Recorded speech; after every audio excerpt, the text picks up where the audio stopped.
So the conversation has kind of moved a different direction, and more as you guys are engaging, I'm starting to find myself thinking about what the Xbox hardware can look like in the next iteration.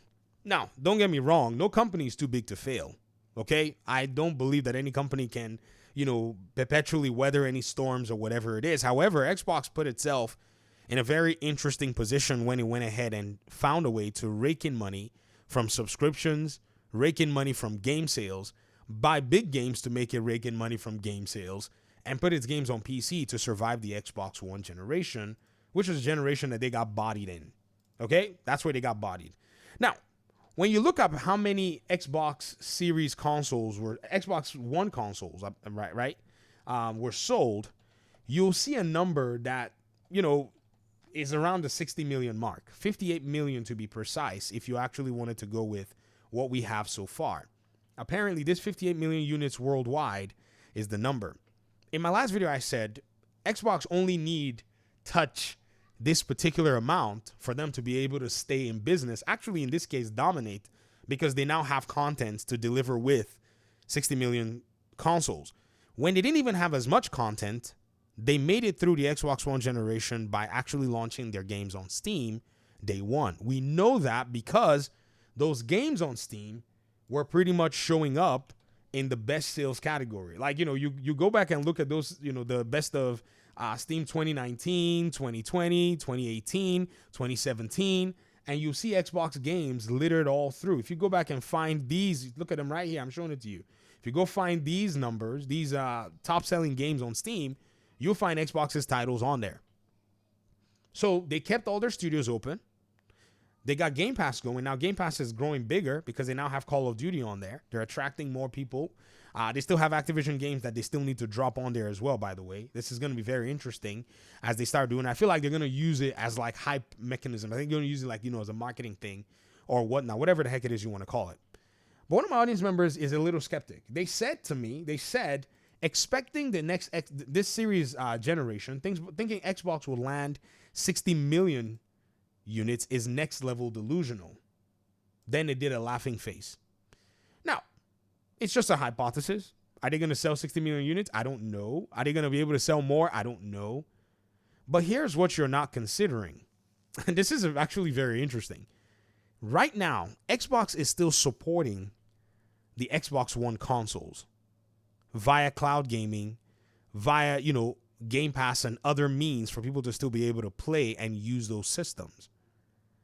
I don't think that the series consoles are going to be obsolete, or they're going to make the series consoles, in a sense, somewhat forgettable or, something that can be done without when they launch their next console iteration. I think the series consoles are going to be additive to that category. In fact, I think they're going to name the next Xbox an Xbox. I simply think they're going to do it. I mean, they always name their other consoles Xbox, Xbox 360, Xbox Series X, Xbox One, all of this stuff. But they're going to pretty much make the Series X and S owners not feel like they're missing out on anything, except maybe some technical iteration that they haven't necessarily put in the consoles before. That's what I think they're going to do. And so you can count whatever they sell in this series generation as part of their next generation. That's how they're going to go ahead and market it. I simply think that that's exactly how they're going to go ahead and market it. All this talk about selling hardware and this and that, I think they're going to go ahead and support the Series X and S consoles even all the way through the next iteration of the console generation, so that it doesn't feel like you have to make any move to be able to catch the new wave or ride the new wave of what the innovation is. I don't think they're going to put too much of a separation between anybody. You're just going to be in the Xbox ecosystem. Why? They're already doing it with external devices everywhere. Your tablet, your PC, whatever it is that you're using to come into the Xbox ecosystem or engage into the Xbox platform, right? Bring your own device or whatever it is. That's probably the direction that they're going to go. So at the end of the day, console sales in the individual generation is not really going to matter for them, just as they've made it irrelevant since the Xbox One days. They literally did neutralize all of the negative effects that console sales not being good would actually cost you. and they move their games to PC. They're going to move their games to Xbox. If you want to PlayStation, if you want to get an Xbox for the benefit of Game Pass and whatever Xbox may be offering, you can get it. If not, play where you are.